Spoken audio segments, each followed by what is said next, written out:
என்ன எங்கேயோ பாத்திருக்கேன்னு சொன்னல, இன்னுமா என்ன தெரியல?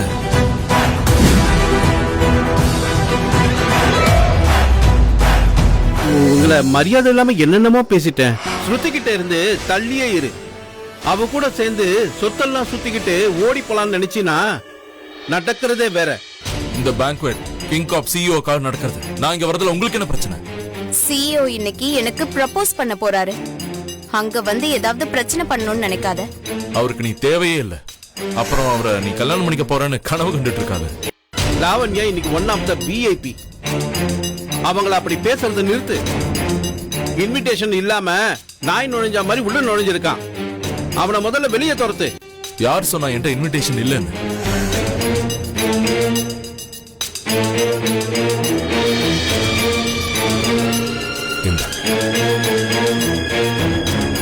பிரான்ஸ் இன்விடேஷனா? இது எப்படி உன்கிட்ட? 10 மில்லியன் ஒர்த் இருந்தா தானே இது கிடைக்கும். எங்கயாவது திருடிட்டு வந்திருப்பான். இதுவும் ஃபேக்கா இருக்க போகுது. கொடுங்க சார். என்னங்க? சாரி மேம், இது ஒரிஜினல் தான். Sorry sir. Thank you sir. Thank you. வேற ஏதாவது கேள்வி கேட்கணுமா? என்ன ஸ்ருதி கிட்ட இருந்து இத கெஞ்சி கூத்தாடி வாங்கிட்டு வந்திருப்பான். உன்னை பார்த்தா எனக்கு பாவமா இருக்கு. முதல்ல ஸ்ருதிக்கு இது எப்படி கிடைச்சது தெரியுமா? ஓ, தெரியாது, சொல்லு. பிரகாஷ் கூட படுத்துதான் அவ இந்த இன்விடேஷனே வாங்கிட்டு வந்திருக்கா. அப்படி வாங்கிட்டு வந்த இன்விடேஷனை கையில பெருமையா வச்சுட்டு சுத்திட்டு இருக்க. இங்க இருக்கிற எலைட்ஸ பார்த்தாலே தெரிய வேணாம், உனக்கும் எங்களுக்கும் ஏணி வச்சா கூட எட்டாதுன்னு. கேவலமான வேலை பண்ணி இன்விடேஷன் எடுத்துன்னு உள்ள வந்துட்டு வாய் பேசிட்டு இருக்கியா? வெக்கமா இல்ல உனக்கு? இன்னைக்கு இந்த செரமனிக்கு முக்கியமான ஆளே நான் தான். உன் முட்டாள்தனமான பேச்ச நிப்பாட்டு. நீ தாண்டி முட்டாள் மாதிரி பேசுற.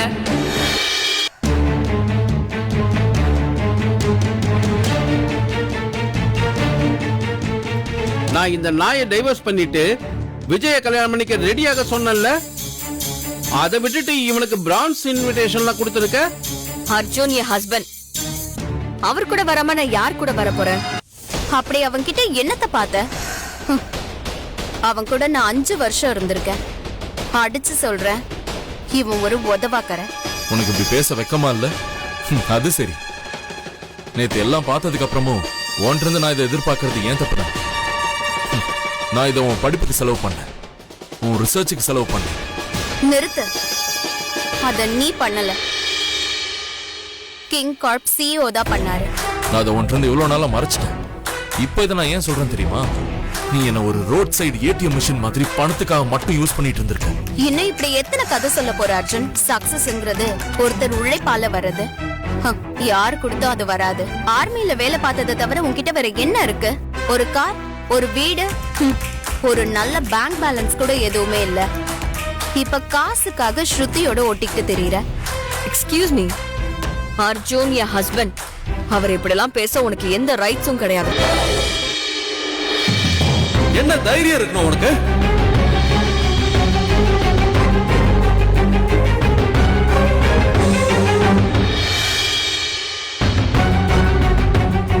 நான் தான் உன்னோட ரியல் ஃபியான்சி. இந்த ஜோக்கர் முன்னாடி என்ன இன்சல்ட் பண்றியா? கோமாளியா உன் ஹஸ்பண்ட்? உனக்கும் எனக்கும் நடுவுல ஒண்ணும் இல்ல விஜய். என்ன சொந்த கொண்டாடுறத முதல்ல நிறுத்து. ஸ்ருதி எனக்கு லீகல் வைஃப். உனக்கு அதுல பிரச்சனைனா என்கிட்ட பேசு, அவளை நோண்டாத. எனக்கு தெரியும் அவளுக்கு ஹஸ்பண்டா இருக்கிறதுக்கு அவ உனக்கு நிறைய காசு கொடுக்கறான்னு. அதை விட நிறைய காசு நான் தரேன். அவளை விட்டுட்டு கிளம்பிடு. ஸ்ருதி ஒரு பொண்ணு, பொருள் இல்ல. காசு கொடுத்து வாங்க. அவளுக்கு யார் தேவையோ அவங்கள அவதான் தேர்ந்தெடுக்கணும். இப்ப விஜய கல்யாணம் பண்ணிக்கிறது தான் எங்க ஃபேமிலிக்கு நல்லது. உன்ன மாதிரி தெருநாய கல்யாணம் பண்ணிக்கிறது இல்ல. ஸ்ருதி உங்க எல்லாரையும் தூக்கி எறிஞ்சு ரொம்ப நாள் ஆச்சு. அவளுக்கு ஃபேமிலினா இனி அது நான் தான். இவன்லாம் ஒரு ஆள்னு இவனுக்காக நீங்க பேசிட்டு இருக்கீங்க. ஏதோ போதையில பேசுறான்னு நினைக்கிறேன். இப்ப ஒழுங்கான எக்ஸ்பிளனேஷன் கொடுக்கறேன். இல்லன்னு வச்சுக்கோய, உன் மொத்த ஃபேமிலியும் கொன்றுவேன். இது என்னோட ரூம் கீ. நான் வரத்துக்குள்ள போய் ரெடியா இரு. மரியாதையா பேசு. உனக்கெல்லாம் எதுக்குடா கோவம் வருது? நான் என் சிஇஓ இங்க வரட்டும். அவர் இங்க வந்ததும் பிசினஸ் டீல் சைன் பண்ணட்டும். அதுக்கப்புறம் இந்த பிசினஸ் எங்கேயோ போயிடும். அப்புறம் ஸ்ருதி மூலமா உனக்கு பிச்சை போடுறேன். அத நக்கிட்டு ஓரமா போயிடு. புரியுதா? உன் தலையெழுத்த மாத்த போறவனே நான் தான்டா. சிஇஓ வந்தது உனக்கு ஹெல்ப் பண்ணுவார்னு நினைச்சிட்டு இருக்கியா? உனக்கு ஒரு ஐடியா சொல்றேன் கேளு. நீ ஒரு பேக்கப் பிளான் வச்சுக்கிறது உனக்கு நல்லது. அவர் உனக்கு ஹெல்ப் பண்ண போறது இல்ல. உன் தலையெழுத்து அதுல தலைகீழா மாறப்போகுது. உன்னால உன் பிசினஸ் சரி பண்ணவே முடியாது. இன்னைக்கு நைட் எல்லா உண்மையும் தெரிய வரும். என்ன உண்மை? நீ ஒரு கோமாளின்ற உண்மை தானே? அது இப்பவே தெரியுதே. டேய், நீ கையில வச்சிருக்கியே இந்த பிரான்ஸ் இன்விடேஷன், அது ஏன் மூலியமா வந்தது தான்டா. ஓ, இப்படிதான் இவன் உள்ள வந்திருக்கானா? இப்ப தெரியுதா நீ எவ்வளவு சீப்பானவன்னு? இங்க கையேந்தி தான் நீ உள்ளேயே வந்திருக்க. வெளிய போ முதல்ல. நான் இங்கிருந்து வெளியே போனா உங்க எல்லாருக்கும் தான் பிரச்சனை. நான் மோஸ்ட் பவர்ஃபுல் பிசினஸ் மேன்டா, அத மறந்துடாத.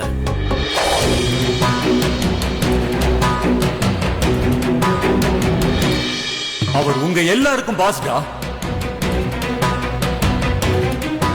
பிரகாஷ், நீங்க என்ன இவனுக்கு சால்ரா அடிச்சிட்டு இருக்கீங்க? உங்களை வார்ன் பண்றேன்.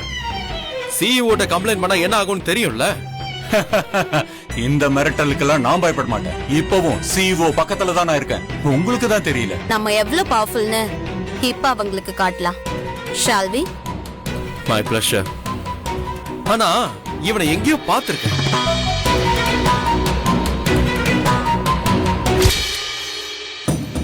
இப்ப நான் உட்கார்ந்திருக்க இடமே சொல்லலாம் எவ்வளவு பவர்ஃபுல்லுன்னு. இப்பவாது என்னோட பவர் என்னன்னு புரிஞ்சுதாடா நாய? உனக்கு எப்படி சில்வர் இன்வைட் கிடைச்சது?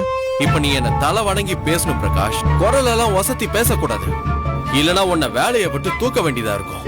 உங்களை வார்ன் பண்றேன், 2 பேரும் இறங்குங்க. வார்த்தையை பார்த்து பேசு விஜய்.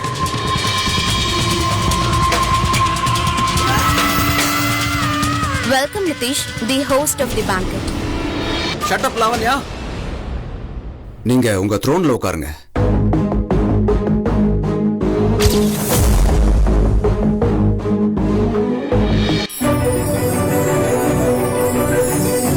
சிஇஓ இவனா? இவன் தான் ரியல் சிஇஓவா? என்ன சொல்றீங்க? இல்ல இல்ல, இவனெல்லாம் இருக்க முடியாது. உங்களை மரியாதை இல்லாம என்னென்னமோ பேசிட்டேன். அர்ஜுன், நிஜமாவே நீதான் சிஇஓவா? இந்த மொத்த சாம்ராஜ்யத்துக்கும் நீதான் தலைவனா? இப்ப அது ரொம்ப முக்கியமா? எஸ். அடுத்து என்ன நடந்துச்சுன்னு தெரிஞ்சுக்க இப்போதே குக்கு டிவி ஆப்பை டவுன்லோட் பண்ணுங்க.